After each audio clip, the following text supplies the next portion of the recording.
Perdón. Es tan fácil hablar acá. 4 paredes, techo, llueve afuera, estamos cómodos. Y nada, Nicaragua. Así que, perdón.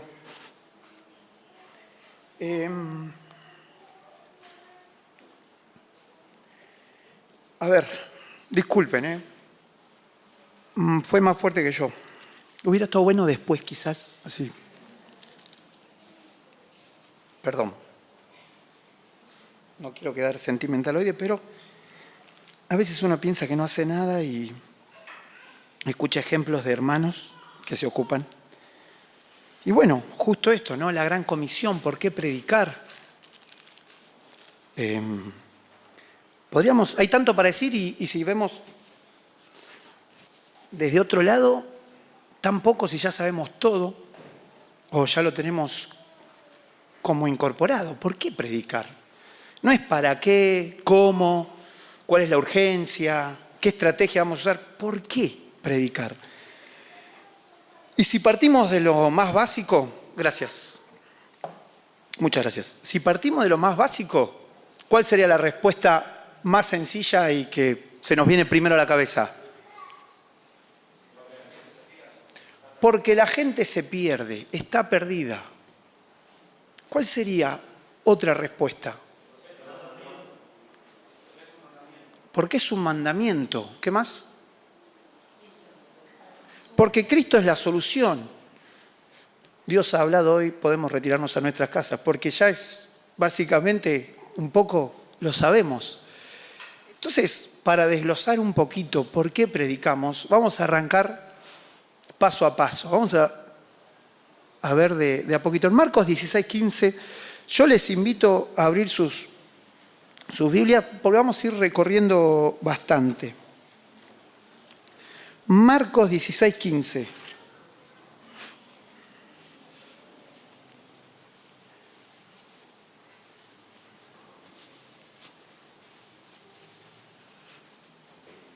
La gran comisión. Recién escuchábamos la gran comisión. Es más, si yo pusiera en práctica todo lo que acabo de cantar, viene Jesús y yo estoy casi, porque cantamos cosas muy comprometedoras. Un amigo mío decía, no, esta parte me cuesta cantarla porque es mucho compromiso, me decía, en algunas canciones. Tenemos muy inculcado el tema de la gran comisión y sabemos que es la gran comisión, lo que el Señor Jesús antes de irse encarga a todos. Y ahí en Marcos lo cuenta de una manera y dice, Jesús les dice, ¿no? Id por todo el mundo y predicad el Evangelio a toda criatura. ¿Qué otro versículo se les viene a la mente de la gran comisión? Mateo 28, un paralelismo, ¿no? Id y haced discípulos a todas las naciones, bautizándolos en el nombre del Padre, del Hijo y del Espíritu Santo. Otro versículo, Hechos 1. ¿Qué hago yo acá? Tendríamos que hacer un cambio. Hechos 1:8. Pero recibiréis poder cuando haya. Les invito a abrir en Hechos 1:8. Si pudiéramos definir por qué predicar, lo primero que podríamos dejar en claro, porque es un mandato, ¿sí? Es un mandato. Miremos en Hechos. Versículos recontra conocidos, ¿sí?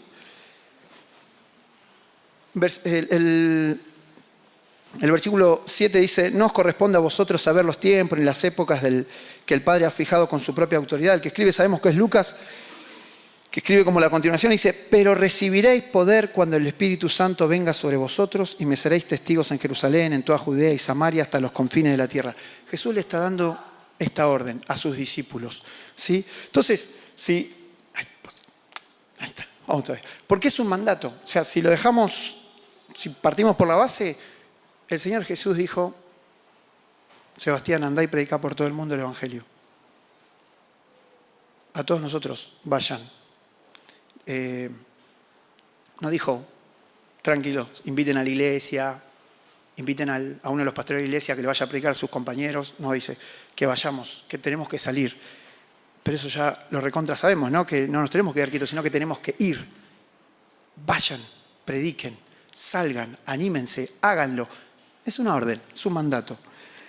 2 Corintios 5, les invito a abrir 2 Corintios 5.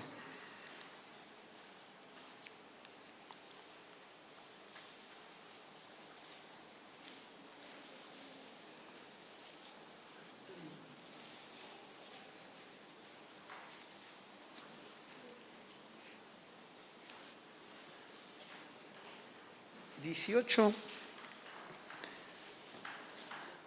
2 Corintios 5, 18 al 20. Y todo esto procede de Dios, quien nos reconcilió consigo mismo por medio de Cristo. Ahí Pablo, cuando les escribe a los corintios, es para dejarles en claro por qué él tenía este ministerio y por qué él estaba predicando, ¿no? Y dice, todo esto procede de Dios que nos reconcilió consigo mismo por medio de Cristo y nos encargó este ministerio de la reconciliación.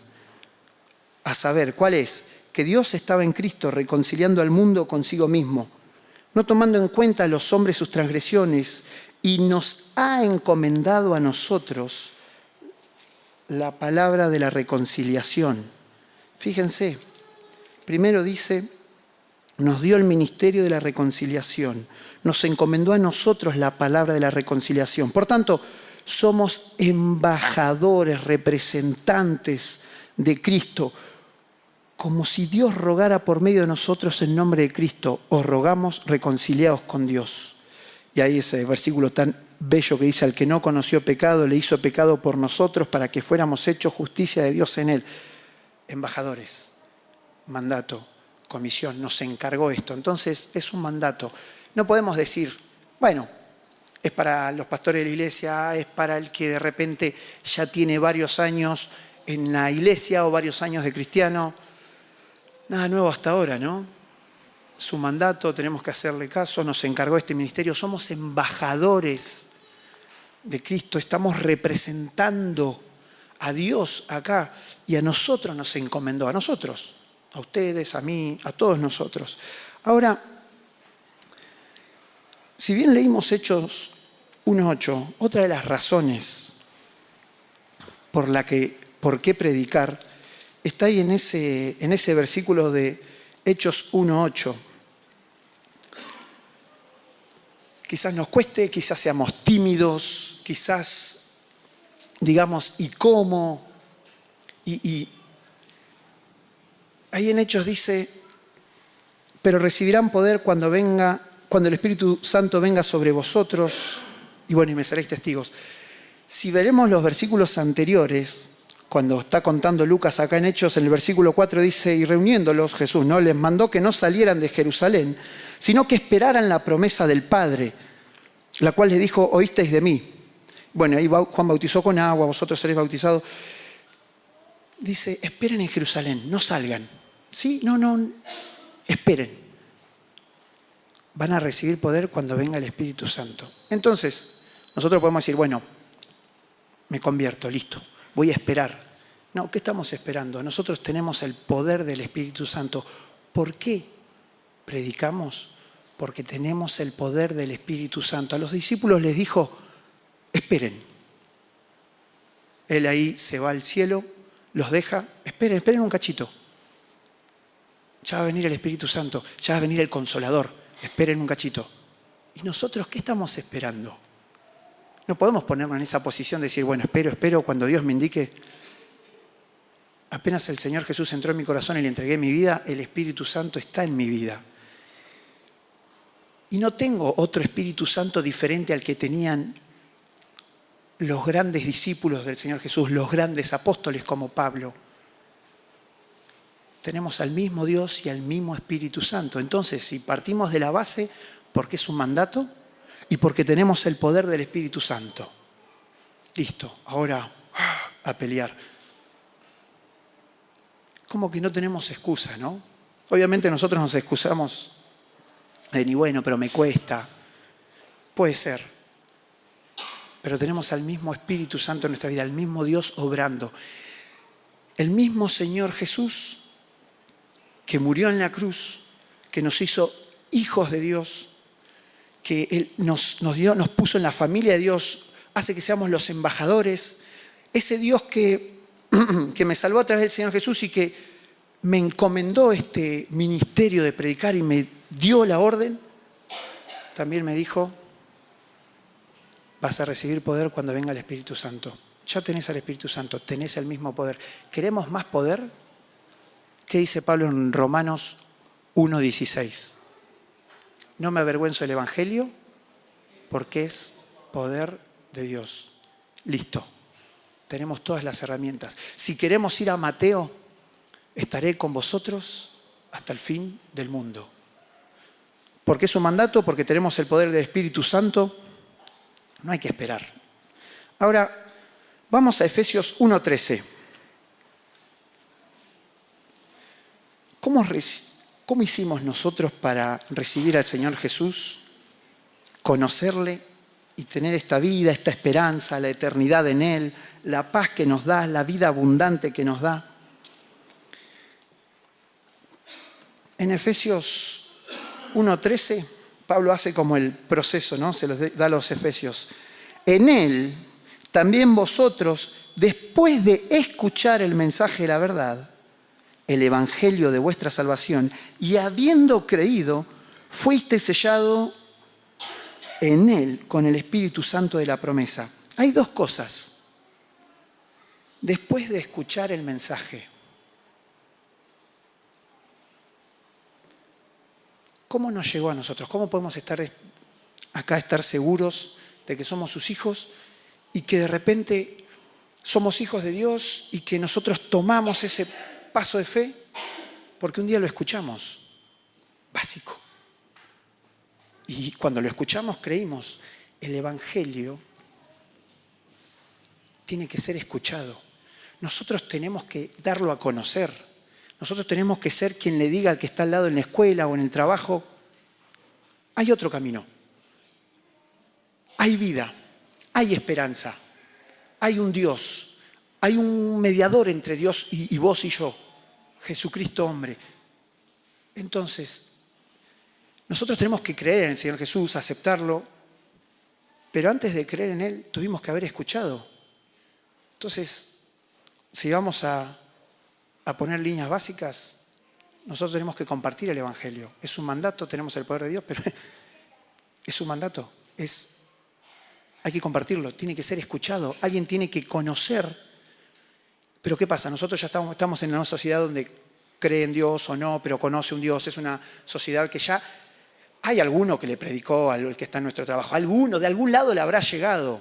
Y si no, un amigo, anoche fuimos a cenar con un amigo y él cuenta en una cosa que escribió, así como cosas personales, se había propuesto predicarle a unos amigos de la facultad cuando estudiaba en Mendoza, y de repente un día tenía un examen muy importante y fue a la biblioteca y se quedó estudiando hasta tarde en la biblioteca de la universidad y se quedó. Cuando ya se hizo tarde, empieza a bajar por la escalera y sube uno de estos que eran de la lista de los 5 amigos del que él se había propuesto predicarle. Y cuando va, lo saluda, todo bien, sí, pasa, y de repente siente que viene bajando atrás de él, como que ya entregó el libro, y él dice: uy, me voy a apurar porque quiero llegar temprano a casa, quiero ponerme a estudiar, así no me detiene. Al otro día, al mediodía, después del examen, lo llama una amiga. Ese chico que lo cruzó se había ahorcado. ¿Habrá escuchado? Y él dice que le agarró un cargo de conciencia. Después fue y le predicó a la familia con los días. El Evangelio, para ser creído, tiene que ser escuchado. Y si nosotros, que tenemos el ministerio, que tenemos la encomendación, nos callamos la boca, es como encender una lámpara y ponerla abajo de un almud. ¿Está bien dicho, almud? Es como en medio de la oscuridad prender la linterna porque se cortó la luz y tapar la linterna. ¿De qué sirve? Si nosotros, que a nosotros nos dijo: vayan por todo el mundo, tienen el poder del Espíritu Santo, tienen que contarlo. Si nos callamos, y quizás lo haga otro, y si no,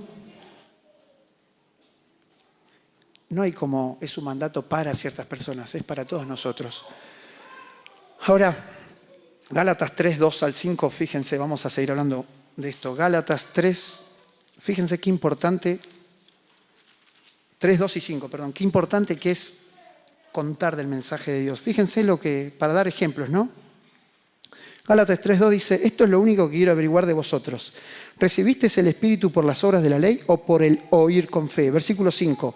Aquel pues que os suministra el Espíritu y hace milagros entre vosotros, ¿lo hace por las obras de la ley o por el oír con fe? Nosotros en algún momento tuvimos que escuchar. Somos salvos porque alguien nos contó, una iglesia, alguien nos dijo. No podemos privar a los demás porque a nosotros nos da vergüencita. Romanos 10. Perdón, sé que estamos yendo y viniendo. Romanos 10. Versículo 14. Y esta es fácil. El Evangelio tiene que ser comunicado, tiene que ser escuchado. Y Romanos capítulo 10, versículo 14 vamos a leer, pero en el versículo 13 dice, todo aquel que invoque el nombre del Señor será salvo. Está nombrando algo del Antiguo Testamento. Versículo 14. Hasta hicieron una canción con esto, varias. ¿Cómo pues van a invocar? Para ser salvo hay que invocar el nombre del Señor, ¿no? Pero ¿cómo pues invocarán a aquel en quien no han creído? Para creer, ¿qué hay que hacer primero? ¿Y cómo creerán en aquel de quien no han oído? ¿Y cómo oirán sin haber quien les predique? Versículo 17. Así la fe viene del oír y el oír por la palabra de Cristo. La Biblia deja muchas pruebas de que nosotros tenemos que comunicar. Si tenemos este encargo, no nos podemos callar. Es la única forma de que los demás se enteren. Si yo me lo callo, no estoy compartiendo. Sobre todas las cosas no estoy obedeciendo. No estoy cumpliendo el mandato. Vamos por otro lado. Hasta acá es mandato porque tenemos el Espíritu Santo en nuestras vidas, tenemos el poder de Dios y porque Dios nos manda que lo comuniquemos, lo hablemos. Listo, básico, todo conocido. Vamos a darle una vuelta. Vamos por otro lado. Nosotros somos cristianos, seguidores de Cristo. Decimos que somos sus discípulos, que ahora creemos en Dios y seguimos sus enseñanzas. ¿Vieron que al Señor Jesús le llamaban maestro o rabí? Y nosotros somos discípulos de ese maestro. Vamos a entrar en ese tema. Miren en Mateo 4:17, o no lo busquen si quieren porque va a estar ahí. Dice que Jesús comenzó a predicar. El mismo Señor Jesús, el Hijo de Dios, lo hizo.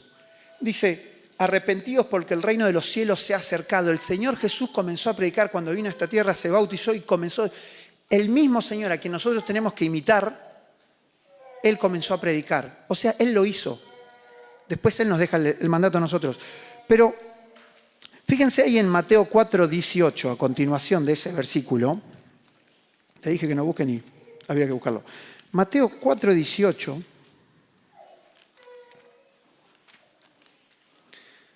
Y andando junto al mar de Galilea vio a dos hermanos, Simón llamado Pedro y Andrés su hermano, echando una red al mar porque eran pescadores. Hasta acá lo normal de aquella época. Es como decir, bueno, Dios a dos caminando por ahí porque iban a comprar a la ferretería o iban a comprar un corralón porque eran albañiles. Y vio a dos caminando cerca de la escuela porque eran profesores o lo que sea.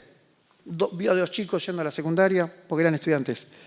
Y les dijo, seguidme y yo os haré pescadores de hombres. Entonces ellos, dejando al instante las redes, le siguieron. ¿Nunca les llama la atención que como que tiran todo y salen corriendo con Jesús? Como que, síganme, a Simón y a Andrés, síganme y los voy a hacer pescadores de hombres.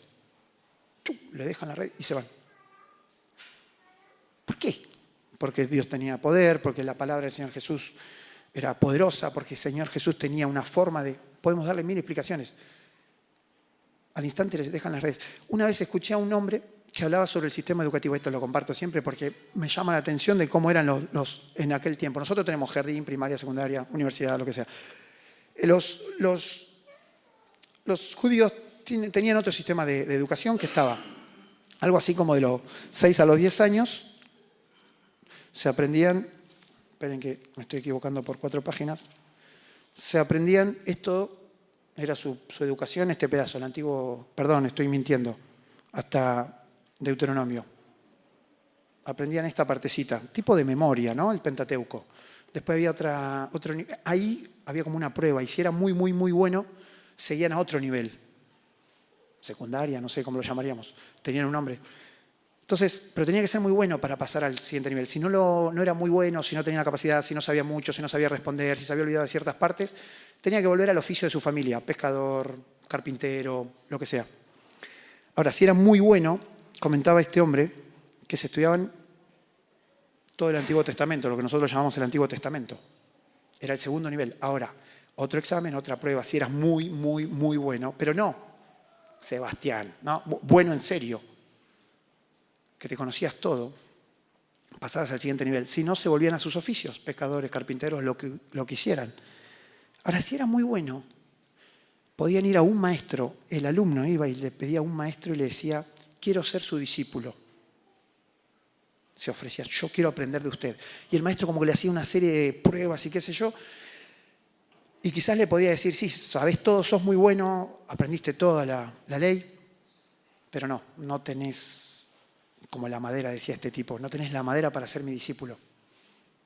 Ahora, si lo veía que podía ser como él, si el maestro veía que ese podía llegar a ser como él, ahí le daba, listo. Pablo tuvo un maestro, ¿cuál era? Gamaliel. Las 2 veces que aparece, muy sabio. Ahora, ser discípulo no es simplemente saber cómo piensa el maestro, sino ser como el maestro. Y nosotros somos discípulos de Jesús. Cuando los 4 discípulos que sigue hablando después, ¿qué estaban haciendo? Pescadores. ¿Eran lo mejor, de lo mejor, de lo mejor, de lo mejor? Y no, la verdad que no. Entonces aparece un maestro y les dice, vengan, se invierte el orden.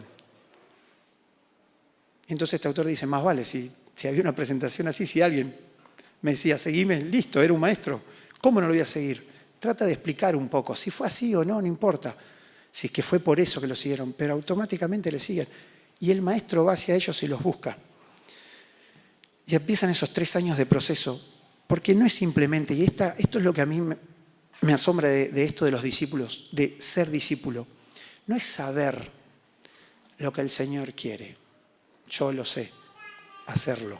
No es aprender las palabras del Señor Jesús, ser como el Señor Jesús.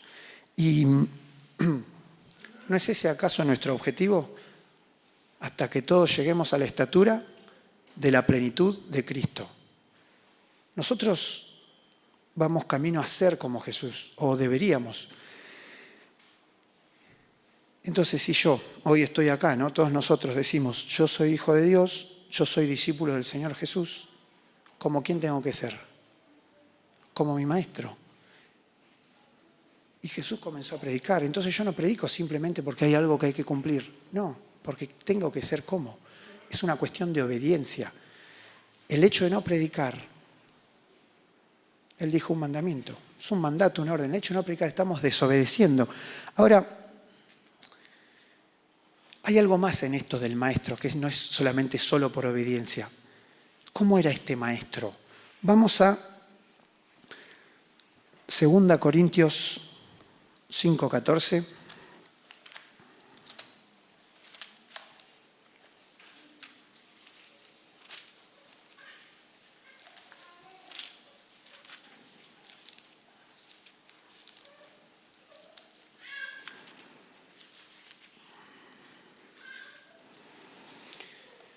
Pues el amor de Cristo nos apremia, podemos decir, nos obliga, nos impulsa. Habiendo llegado a esta conclusión, que uno murió por todos, por consiguiente todos murieron. ¿Por qué predicamos? Porque es un mandato, porque tenemos que el poder del Espíritu Santo, porque tenemos que comunicarlo, porque tiene que ser escuchado para ser creído. Así que tenemos que obedecer, seguir los pasos de nuestro Maestro, tenemos que hacer por obediencia, pero también por amor. ¿Por qué por amor? El amor de Cristo nos apremia, nos constriñe, dice otra versión, nos impulsa, nos motiva. Él murió por mí. Entonces, ahí tenemos por eso me gusta la cruz, ¿no? Porque es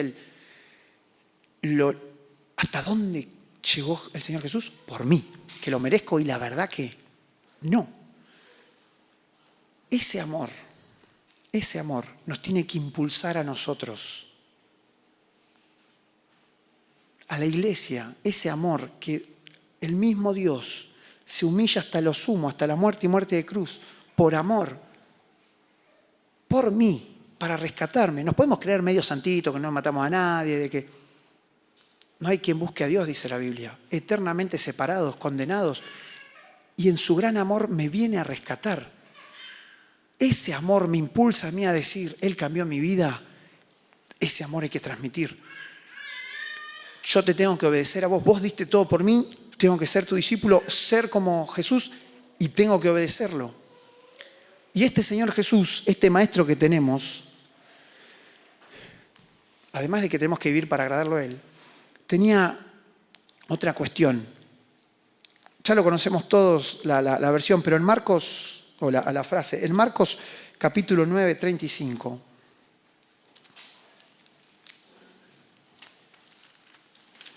Marcos 9, 35.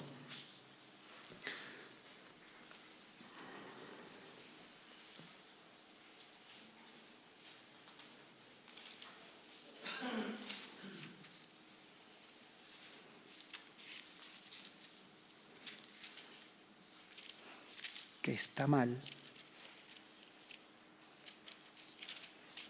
Perdón.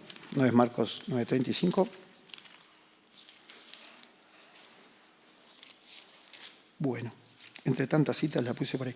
¿Vieron cuando, alguno me lo va a encontrar, cuando el Señor Jesús mira a las multitudes? ¿Y qué pasa? Tiene compasión de... Gracias, señor Oscar. Mateo 9:35. 36. Perdonen. Ay, sí, dice Mateo y dije Marcos. Yo acá lo tengo anotado como Mateo 9:35. A la distancia, la letra chiquita, dije Marcos. Y viendo las multitudes, 9:36 dice, tuvo compasión de ellas porque estaban angustiadas y abatidas como ovejas que no tienen pastor. Entonces dijo a sus discípulos, la mies es mucha, pero la verdad los obreros pocos. Por tanto, rogad al Señor de la mies que envíe obreros a su mies. ¿Cómo es este maestro que yo tengo que ser como él? Tuvo compasión. Y la verdad, yo estoy cómodo con la salvación, tengo la vida eterna, soy salvo, soy feliz, tengo paz. Dios cambió mi vida, le dio un sentido. Y el de al lado quizás ni me importa, porque yo estoy bien. Si vos no estás bien, bueno, es tu problema, Dios, listo. Dice que Jesús tiene compasión de ellos. Y honestamente, ¿tenemos la misma compasión por las almas que se pierden? Dice, porque estaban angustiadas y abatidas como ovejas que no tienen pastor. Y es la vida de alguien que no tiene a Dios, que no tiene esperanza, que no le encuentra sentido a su vida. Abatidos, lo busqué. El abatido significa que perdió el ánimo, la fuerza, no hay solución. Dice, como ovejas que no tienen pastor. La oveja ya sabemos que es un animal que va, ni sabe cómo volver. Me crié en el campo y a veces, bueno, ni siquiera en el campo, pero ¿vieron el perro? El perro sabe cómo ir y volver. Es más, si algún, no sé, acá en la ciudad quizás mucho no, pero quizás te lo afanan si lo soltás. Pero el perro sabe cómo ir y volver. El perro sabe los caminos, reconoce. Las ovejas no, porque no saben cómo volver. Dice, están perdidas y angustiadas como ovejas que no tienen pastor, porque el pastor es el único que las puede regresar. Porque la oveja va comiendo agachadita y va, y sigue. Y el mundo está así, angustiado y abatido. El de al lado mío, que por más, mis compañeros de trabajo que no son cristianos, tienen la vida perfecta. ¿Sí? Nunca van a mostrar, hasta que en un momento se dan cuenta que no. Pero siempre disfrazan toda esa angustia y esa soledad, la disfrazan con estoy bien, más trabajo, otro. Pero están abatidos y angustiados. Y el Señor Jesús se para y los mira es como que se quiebra, ¿no? Y nosotros tenemos que ser como ese maestro. Entonces no es solamente por amor a Dios, por obediencia, sino por amor a los demás. Este amigo me contaba, porque justo estábamos hablando de evangelización, y me contaba que está en un instituto y una de las cosas que un compañero oraba, decía: Señor, ayúdame a tener compasión. Dame esa compasión que vos tenés. Porque nosotros estamos bien, re felices, estamos bien vestiditos, hoy venimos, estamos bien. Yo estoy bien, tengo al Señor Jesús en mi corazón. Y el de al lado está angustiado y abatido. Pero si apagamos la luz, si no lo comunicamos, ¿por qué predicamos? Por amor. Porque Dios nos lo dijo, porque es un mandato, porque hay que obedecerlo, por amor a Él que dio todo por nosotros, tenemos que entregarle nuestra vida, pero además por los demás. En Mateo 24:14 el Señor Jesús dice, señales antes del fin, titulan las Biblias, dice que se va a tener que predicar a todos, lo dice así: y el Evangelio del Reino se predicará en todo el mundo como testimonio a todas las naciones y entonces vendrá el fin. Predicarles a todos. Y encontré un comentarista que, permiso, se los voy a leer. Para nosotros Mateo 24:14 comporta una triste aplicación. Alguien que me busque Romanos 15:19, por favor. Romanos 15:19, y lo pueda leer, ¿sí? Con potencia de señales y prodigios en el poder del Espíritu de Dios, de manera que desde Jerusalén y por los alrededores hasta Ilírico, todo lo he llenado del Evangelio de Cristo. Pablo, ¿no? Si Pablo pudo escribir Romanos 15:19, ¿no es una vergüenza? Un comentarista, me gustó lo que dijo. ¿No es una vergüenza para la Iglesia el que haya descuidado su labor misionera hasta el punto de no haber llegado en más de 2000 años a lo que llegaron los primeros predicadores del Evangelio en poco más de 30 años? ¿Qué interés tenemos por la salvación de esos miles y miles de almas que cada día pasan a la eternidad? ¿Estamos cumpliendo lo de Hechos 1:8 o frotándonos las manos de gozo sin más por nuestra salvación personal?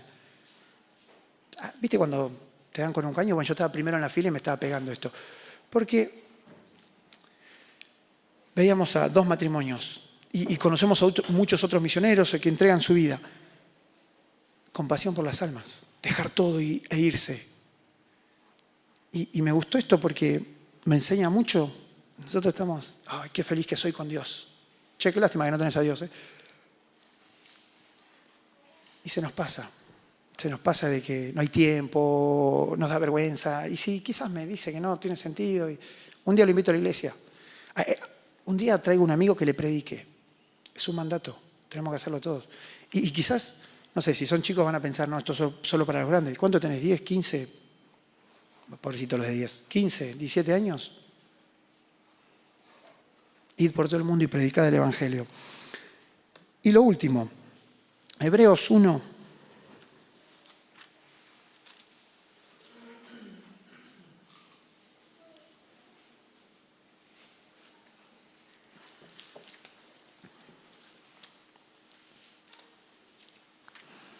Hebreos 1. Vamos a leer el 1 y el 2, ahí está el 2 nada más.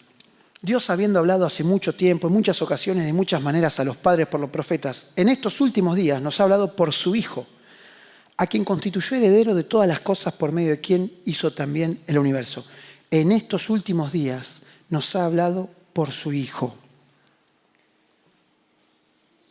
Y Jesús comenzó a predicar. El Señor vino a la tierra y comenzó a predicar y se buscó unos discípulos. ¿Cuál era el plan de Dios? Repaso rápido, esto le va a faltar mucho. Dios crea a Adán, Adán cae, peca fuera del Edén, se manifiesta a través de su pueblo Israel. ¿Cómo será que se manifestaba solo a través de su pueblo Israel?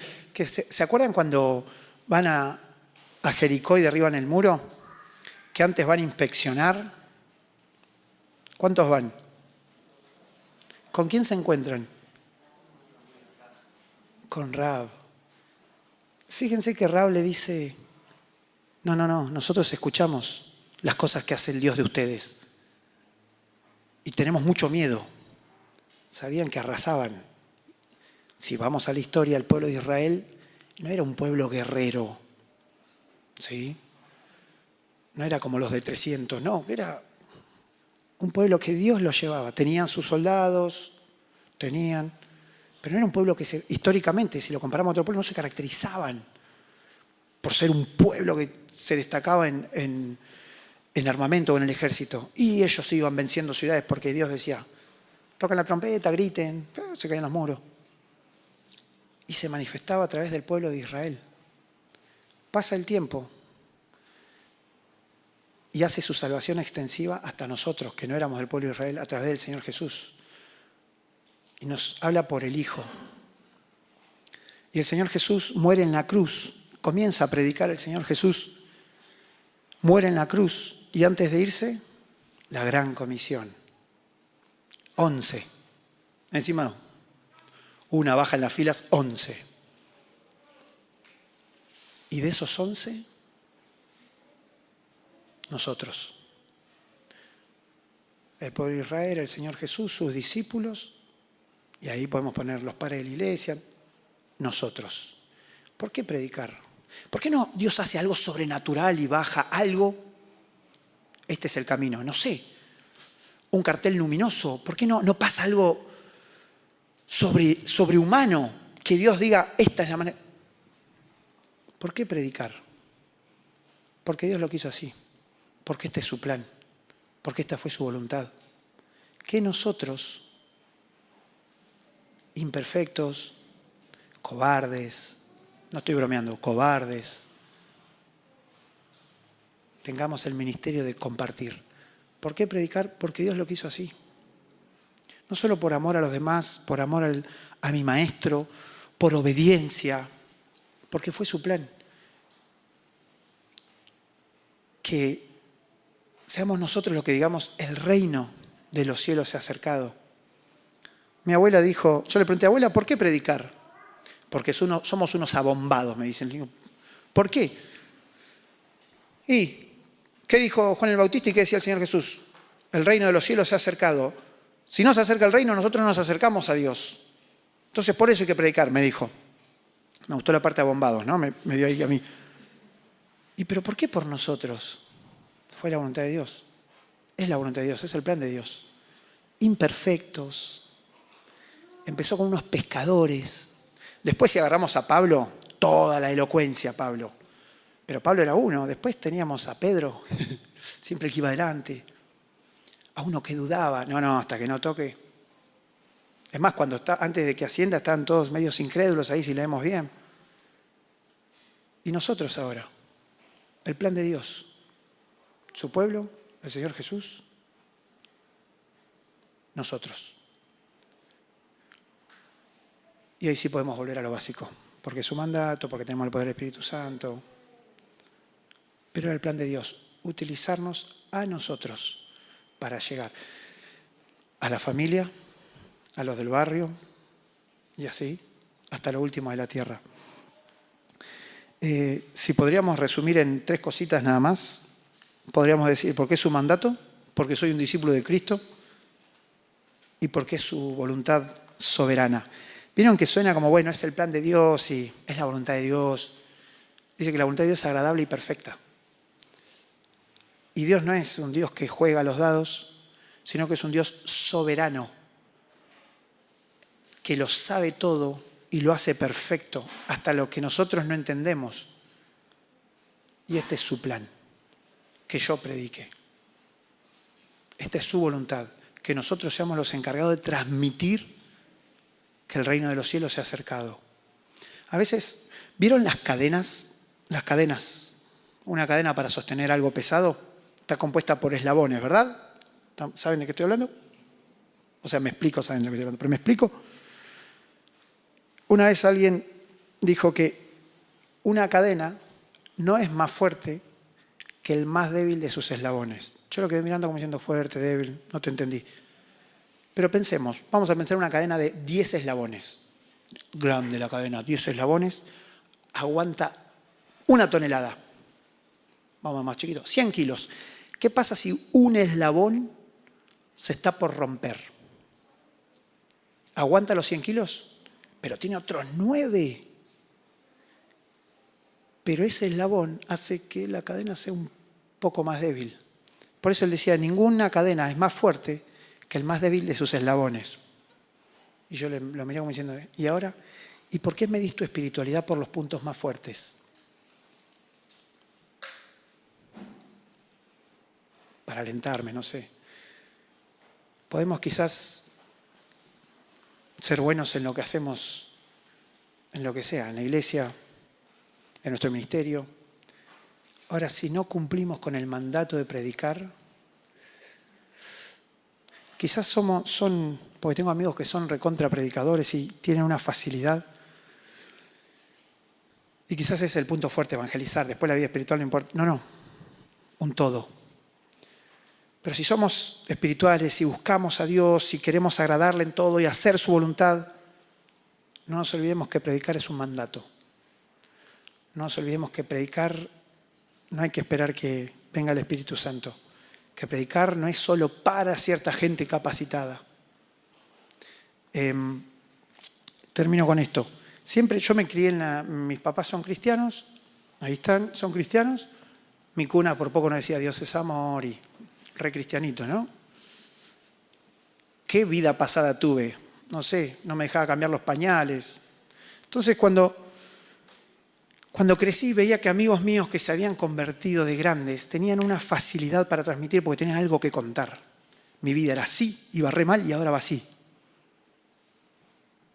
Por poco no vivía dentro de la iglesia. ¿Qué cambio hubo? A veces pensamos que no tenemos nada para contar. Que nuestro testimonio es simplemente, ¿y qué le voy a decir? Mirá, yo iba a la iglesia de chiquito. Todos tenemos un testimonio de contar, porque predicar no se trata simplemente de grandes elocuencias. Contemos lo que Dios hizo en nuestra vida. En mi caso, Dios le dio sentido a mi vida. Siempre cuando hablo a los alumnos me preguntan, profe, ¿usted cree en Dios? Sí, ¿por qué? Y les cuento. Porque le dio sentido a mi vida. Tenía todo, familia, amigos, jugábamos al fútbol, pero no tenía sentido. No anduve drogado, no anduve perdido, no me faltaba nada, no falleció un familiar, tenía una familia estable, tenía una familia típica, pero Dios le dio sentido. ¿Y cuál es el cambio que Dios hizo en tu vida? ¿Cuál es tu testimonio? Todos tenemos un testimonio. No es simplemente el que Dios los sacó de la droga. Esos van a hablar y todos lo van a poder. Uno se queda como, ¡wow! ¡Qué cambio que hizo Dios! Pero todos tenemos un testimonio. Porque se trata de contar lo que Dios hizo en nuestra vida. Arranquemos por ahí. Lo que Dios hizo en nuestra vida. En tu vida. Por más que parezca que es chiquito, contémoselo. Y estaremos predicando. Vamos a orar. Señor que estás en el cielo, dejamos en tus manos nuestras vidas. Que sea tu palabra la que nos enseñe día a día. Que sea tu Santo Espíritu el que nos ayude a cumplir con tu palabra. Señor, nos dejaste bien en claro que teníamos que anunciar estas buenas nuevas. A un mundo que está perdido, angustiado, triste, nosotros tenemos algo para decir. Como oramos hace un rato, perdónanos porque a veces nos callamos o somos cobardes. Señor, porque nos cuesta a veces, pero gracias porque no depende de nosotros. Gracias porque es tu obra, no tengo que contar mi obra, es tu obra. Es el evangelio tuyo que tiene poder. Señor, ayúdanos a seguirte, a obedecerte, a ser discípulos fieles que te imiten. Ayúdanos a imitarte, Señor, en cada detalle, en la compasión a los demás, en anunciar la salvación. Ayúdanos, Padre, a seguir los pasos que el Señor Jesús nos dejó. Acompáñanos, despedimos con tu amor, con tu gracia. Y gracias, Señor, porque somos tus hijos. Gracias porque alguien nos contó y nosotros pudimos creer. Es una obra de tu amor y de tu gracia. No dependía de nosotros. Te alabamos, Padre, porque eres bueno y porque tu misericordia es para siempre. En el nombre del Señor Jesús. Amén.